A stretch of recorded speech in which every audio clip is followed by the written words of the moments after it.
Assalamualaikum warahmatullahi wabarakatuh. Kali ini kita akan membahas tentang proyeksi peta. Apa itu proyeksi peta? Proyeksi peta adalah cara untuk menggambarkan bentuk permukaan bumi dari bidang lengkung ke bidang datar. Sistem proyeksi inilah yang merupakan kegiatan memindahkan ruang muka bumi ke bidang datar atau memindahkan dari bentuk bola atau globe ke bidang datar atau peta. Adapun syarat-syarat suatu peta yang benar adalah: yang pertama, bentuk daerah yang digambar pada peta harus sama dengan yang di lapangan atau konform. Yang kedua, jarak yang dibuat di peta harus sebanding dengan jarak yang sebenarnya di lapangan atau equidistance. Yang ketiga, luas daerah yang digambar di peta harus sama dengan luas sebenarnya di lapangan atau ekuivalen.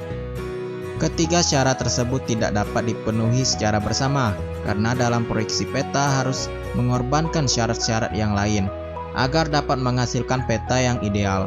Pembuat peta harus dapat memilih proyeksi peta yang sesuai.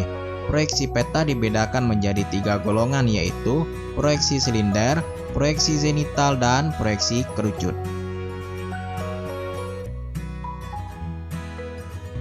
Yang pertama, proyeksi silinder. Proyeksi silinder atau tabung adalah proyeksi peta yang diperoleh dengan cara memproyeksikan permukaan globe pada silinder. Pada proyeksi silinder, semua garis bujur tampak sejajar dan tidak bersatu di kutub. Akibatnya, wilayah-wilayah kutub tampak besar secara tidak proporsional di peta. Perkembangan dari proyeksi silinder adalah proyeksi Mercator yang dibuat oleh Planck Gerardus Mercator pada tahun 1569. Proyeksi Mercator dapat dibayangkan seolah-olah kita mengiris kulit bola bumi antara garis meridian dan mengelupaskan irisan tersebut. Lalu kedua garis meridian tersebut direnggangkan di kutub sehingga membentuk dua garis sejajar. Untuk mengimbangi pelebaran ini, garis-garis lintang pun dilebarkan sebanding dengan makin jauhnya garis lintang tersebut dari ekuator. Yang kedua yaitu proyeksi zenital.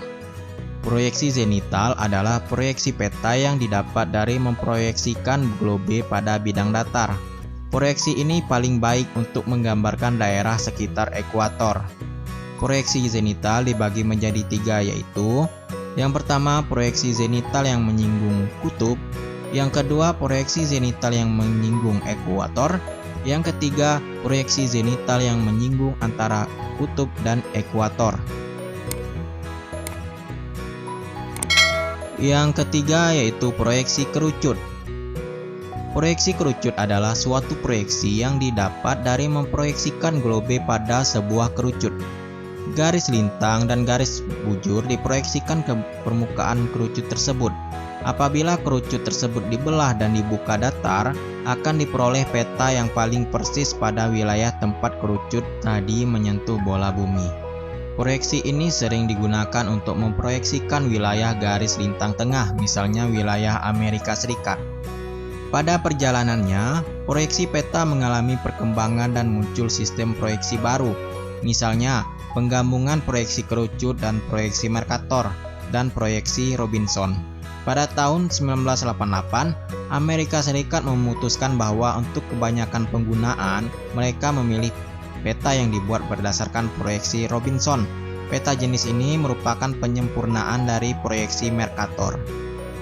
Sekian penjelasan kali ini tentang proyeksi peta. Semoga bermanfaat. Wassalamualaikum warahmatullahi wabarakatuh.